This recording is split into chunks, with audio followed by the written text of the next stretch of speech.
जगदम्बा मैया की जय हो। महाराज सबने मिलकर भगवती जगदम्बा की आराधना की। माता जगदम्बा प्रसन्न होकर कहती हैं, बोलो क्या वरदान चाहिए। सबने कहा, माँ आप हमें ही वरदान दीजिए कि आप भगवान भोले बाबा को पति रूप में स्वीकार करेंगी। माता आश्चर्य से देखती हैं कि क्या कह रहे हो, भोले बाबा को शिव जी को मैं पति रूप में स्वीकार करूं? अरे क्या मैं उनके लायक भी हूं? ये तो मैं विचार भी नहीं कर सकती कि मैं उनके लायक हूं। पर मां, जिस दिन हमने भगवान भोले बाबा का अभिषेक किया था, उस दिन भोले बाबा ने कहा था कि ब्रह्मा जी आपको मेरी शक्ति से, मेरी ही शक्ति, मेरी प्रकृति के द्वारा पत्नी प्राप्त होगी सरस्वती के रूप में। विष्णु जी को लक्ष्मी जी के रूप में पत्नी प्राप्त होगी और समय आने पर मैं स्वयं रुद्राणी को पत्नी रूप में स्वीकार करूंगा। उन्होंने ऐसा कहा था। इसलिए हे मां, आप ऐसी तपस्या करिए जिसके द्वारा भगवान भोले बाबा प्रसन्न होकर आपको पत्नी रूप में स्वीकार कर ले। तब उस समय सुन करके माँ बड़ी प्रसन्न होती है और कहने लगी कि जरूर, अगर ऐसा है तो मैं तपस्या करके भगवान भोले बाबा को अवश्य ही पति रूप में स्वीकार करूंगी। माता ने हामी भर दी और इस प्रकार बड़ी प्रसन्न हो गई। उस समय भगवान विष्णु ने कहा, दक्ष प्रजापति, तुम ही इस समय सब प्रकार से यज्ञादि कर्मों में करने में सबसे प्रथम नंबर पर तुम ही हो। पुण्य करने में तुम अव्वल हो। तुमने अभी तक खूब यज्ञादि कर्म किए हैं, इसलिए पत्नी सहित तुम ही भगवती की आराधना करो ताकि भगवती तुम्हारी पुत्री के रूप में तुम्हारे घर में आवे। दक्ष प्रजापति बड़े प्रसन्न हुए। पत्नी सहित दक्ष प्रजापति ने माता जगदम्बा की आराधना किया। माता जगदम्बा बड़ी प्रसन्न हुई, वरदान मांगने के लिए कहा। तो उस समय भगवती जगदम्बा को दक्ष प्रजापति ने कहा कि माँ, आप भगवान भोले बाबा की पत्नी के रूप में आप जो है उनको पति रूप में स्वीकार करें। आप मेरी पुत्री के रूप में आकर मुझे धन्य करिए। भगवती शिवा बड़ी प्रसन्न होकर के कहती हैं कि अवश्य ही मैं आपको यह वरदान देती हूँ, परंतु मेरी बातों को सुन लो।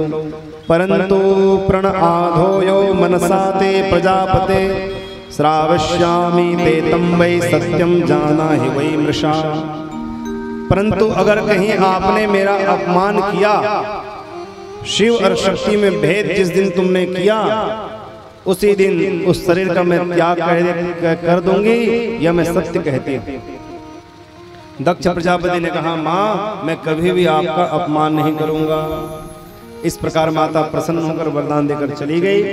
इधर माता सती दक्ष प्रजापति की पुत्री के रूप में उनकी पत्नी वीरणी के गर्भ से अवतरित होकर आती हैं। बोली भगवती सती मैया की जय हो। दक्ष प्रजापति को वीरणी के गर्भ से हर्यश्व नामक 10,000 पुत्रों की प्राप्ति हुई और असक्किनी नामक पत्नी से बहलास्व नामक 1,000 पुत्रों की प्राप्ति हुई। क्रमशः देवर्षि नारद जी ने उन सभी दक्ष के पुत्रों को निवृत्ति मार्ग में उनको भेज दिया। निवृत्ति मार्ग क्या है और प्रवृत्ति मार्ग क्या है? प्रवृत्ति मार्ग है संसार में प्रवेश करना और निवृत्ति मार्ग है संसार से हट जाना। हम सब क्या हैं? हम सब संसार में प्रवेश कर चुके हैं। हम प्रवृत्ति मार्ग में भजन कर रहे हैं और कई ऐसे संत हैं जो निवृत्ति मार्ग में संसार से कोई लेना देना नहीं है। निवृत्ति मार्ग में जा करके कुछ नहीं चाहिए उनको। वे केवल और केवल निरंतर भगवान का भजन कर रहे हैं। वो निवृत्ति मार्ग है।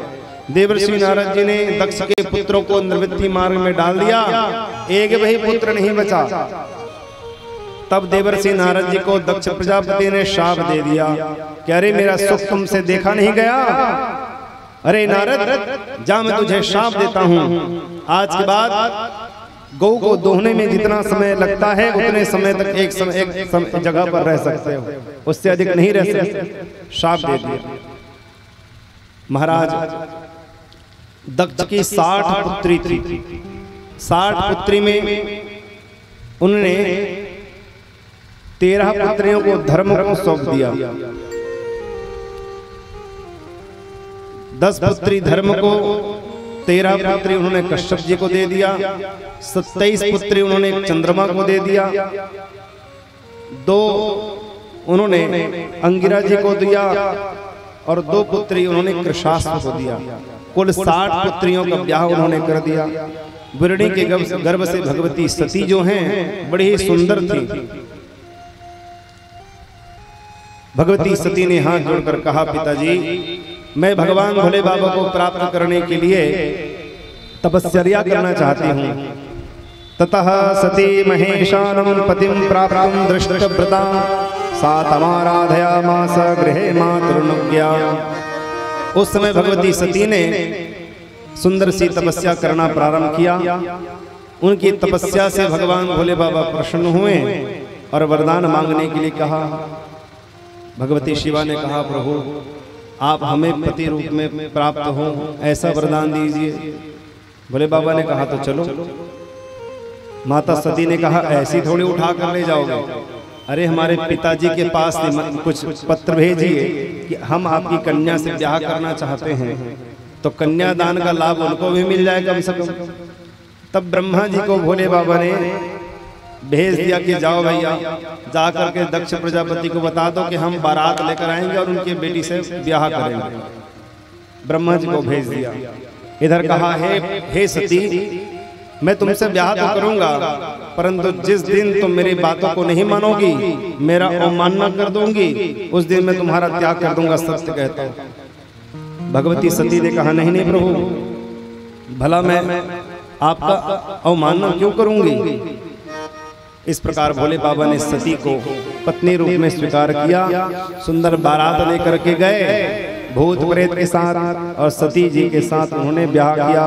बोलो दूल्हे सरकार की जय हो। माता सती के साथ उनका विवाह हो जाता है। पानी ग्रहण संस्कार हुआ।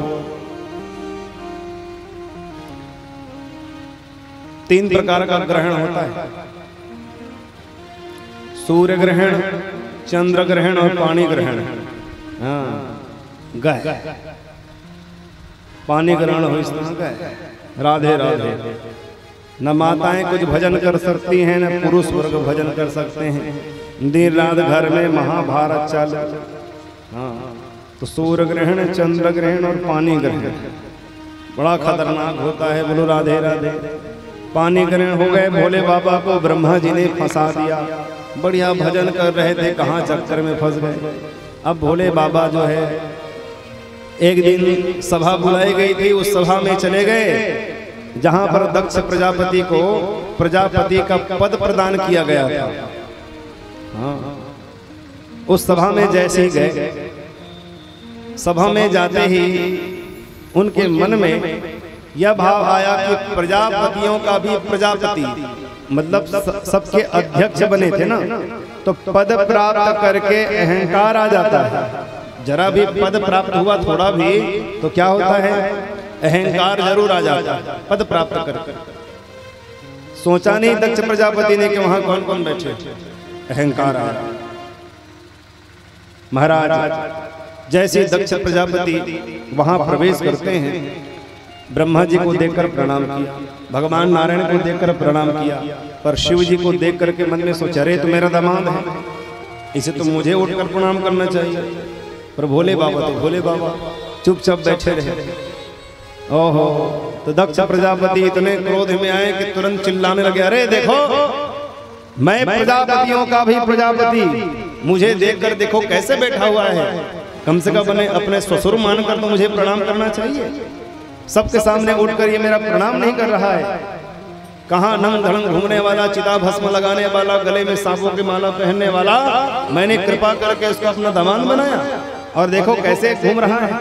इतना भी इसको जरा भी ज्ञान नहीं कि सभा में कैसे आना चाहिए, अच्छे कपड़े पहन कर आना चाहिए, जैसे तैसे घूमता रहता है। शिव जी का जब अपमान प्रारंभ हुआ तो नंदी अत्यंत क्रोध में आकर के कहते हैं, सावधान दक्ष प्रजापति, बहुत देर से देख रहा हूं तुम बक बक बक बक कर रहे हो, जाओ तुम्हें श्राप देता हूं, तुम्हारा सिर बकरे का हो जाए। जैसे श्राप दिया तो दक्ष प्रजापति क्रोध में आकर के कहते हैं कि जाओ, आज के बाद भी तुम लोगों को किसी यज्ञ में भाग नहीं दिया जाएगा, मैं यज्ञ से तुम सबको बहिष्कृत करता हूं। जैसे ही शिव जी की निंदा हुई, वहां से ब्रह्मा जी विष्णु जी तुरंत अंतर्धान हो जाते हैं। पर शिव जी को बात अच्छी नहीं लगी। क्या बात अच्छी नहीं लगी? उनको श्राप दिया ये बात? बोले नहीं, उनके एक अकेले के कारण सभा भंग हो गई, ये अच्छा नहीं लगा। इसलिए नंदी को साथ लेकर के वापस चले आए। जब वापस आए तो मन अब भजन में लग नहीं रहा है, ध्यान में लग नहीं रहा है। इसलिए सती से कहा, सती चलो दंडकारण्य चलते हैं, दंडकारण्य में अगस्त जी हैं, वहां पर जाकर कथा हम कुछ कह लेंगे और सुन भी लेंगे, चलो। भगवती सती को साथ लेकर के भोले बाबा एक बार त्रेता जुग माही, एक बार त्रेता जुग माही, शंभु गए कुंभजर सिपाही, शंभु गए कुंभजर सिपाही, संग सती जग जननी भवानी, संग सती जग जननी भवानी, संग सती जग जननी भवानी, संग सती जग जननी भवानी, पूजे ऋषि अखिलेश्वर जाने, हाँ पूजे ऋषि अखिलेश्वर जाने। भोले बाबा भगवती सती को लेकर के दंड कारण पहुंच गए। संग सती जग जननी भवानी, पूजे ऋषि अखिलेश्वर जाने। जैसे ही अगस्त जी ने देखा तो तुरंत दौड़ करके गए और चरणों में प्रणाम किया, आसन देकर बैठाए और भोले बाबा के चरणों को बढ़िया जल से धोने लग गए।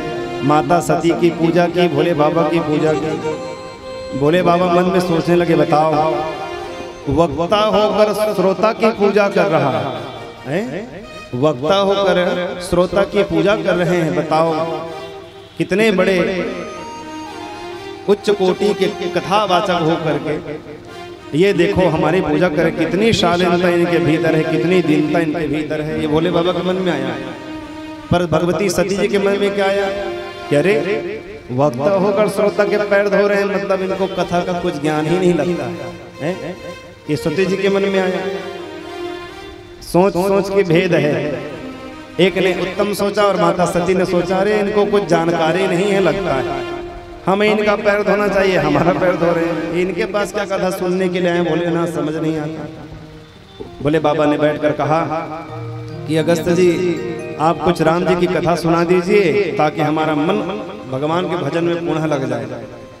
उस समय राम कथा मुनि बर जब खानी, सुनी महेश परम सुख मानी। राम जी की कथा उस समय जब कहने लगे अगस्त जी, तब आनंद आने लगा भोले बाबा को। सुनी महेश, गोस्वामी तुलसीदास जी कहते हैं केवल भगवान भोले बाबा ने सुनी, माता सती ने नहीं सुनी।